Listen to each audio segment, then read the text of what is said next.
essa influência. Aí essa influência, que a gente só se detém no lado negativo, ela é também influência positiva.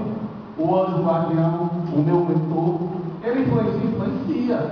Agora, em que aspecto? Na inspiração, não interferindo de uma maneira ostensiva no livre-arbítrio. Por quê? Porque os espíritos superiores têm uma peculiaridade grande e séria, respeitam a nossa liberdade de escolha. Mesmo que eu faça besteira, mesmo que você faça besteira. Mas eles fazem de tudo para que nós não façamos essa besteira. Aqui, um pouco escuro, essa figura é daquele do filme Stanley Kubrick, um dos maiores cineastas da época, que é 2001, Modo Céu e Espaço. No filme, ele apresenta essa figura e apresenta um computador inteligente, no qual a imagem desse filme apresenta esse hominídeo levantando uma ossada e batendo, e simultaneamente se projeta no espaço sideral um computador comandando uma nave espacial, um artefato humano, mostrando dentro dessa perspectiva o processo evolutivo. Aqui, dentro dessa situação, seria a expressão do surgir da razão, aonde o ser humano, ou o hominídeo, dentro da linguagem cinematográfica, Stanley Kubrick, pega o pedaço de artefato de ouro e bate e começa a compreender que aquilo ali, através do raciocínio, através do esforço, o homem começou a caminhar, fazer o seu percurso.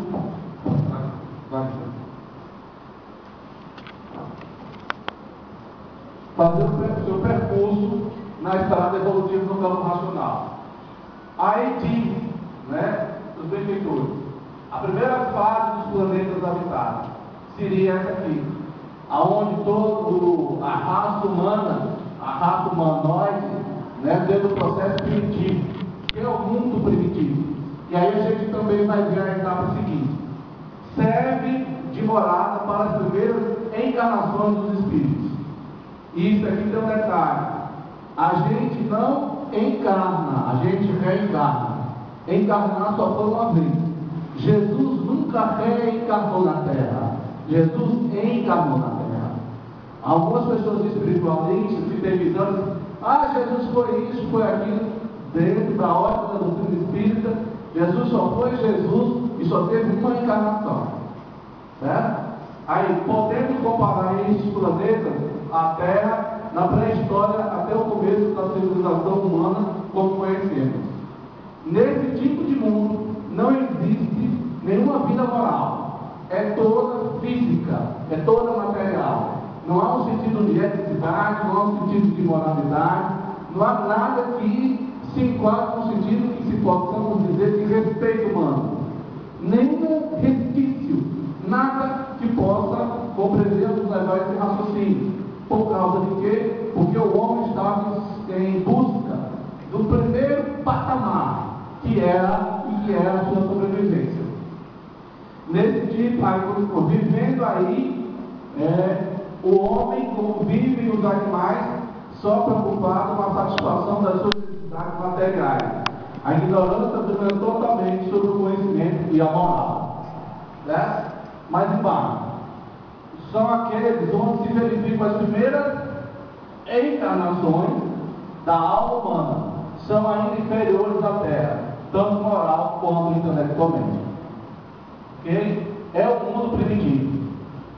E aqui a gente vai encontrar os ciclos evolutivos desses mundos, que permeiam o universo. E aí a gente vai entender. Mas Jesus nos disse: na casa do meu pai há muitas moradas. Se assim não fosse, eu já diria. Se a morada há para alguma coisa ou para alguém morar. Ninguém faz uma habitação simplesmente para enfeitar e ficar ali zanzando vamos dizer assim, no universo.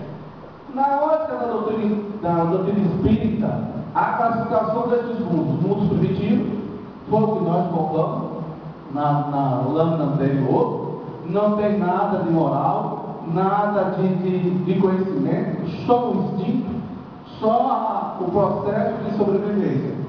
Mundo de provas e expiações. É esse mundo que ora nós estamos, reencarnados. Por que prova e expiação? Prova no sentido de que você precisa ser avaliado.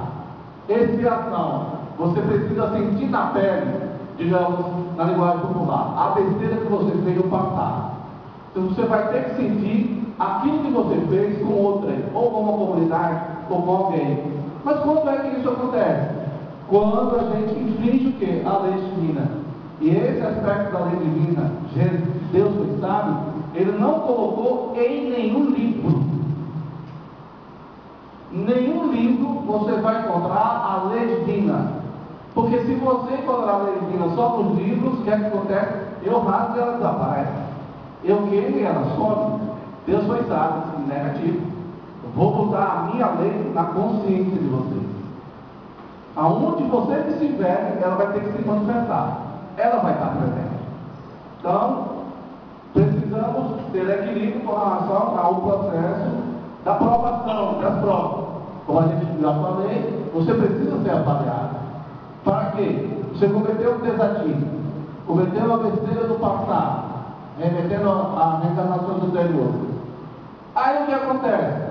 Tá, toda a circunstância que levou você a cometer o desatino em vidas anteriores, ela se apresenta. A necessidade social, a necessidade afetiva, a necessidade financeira.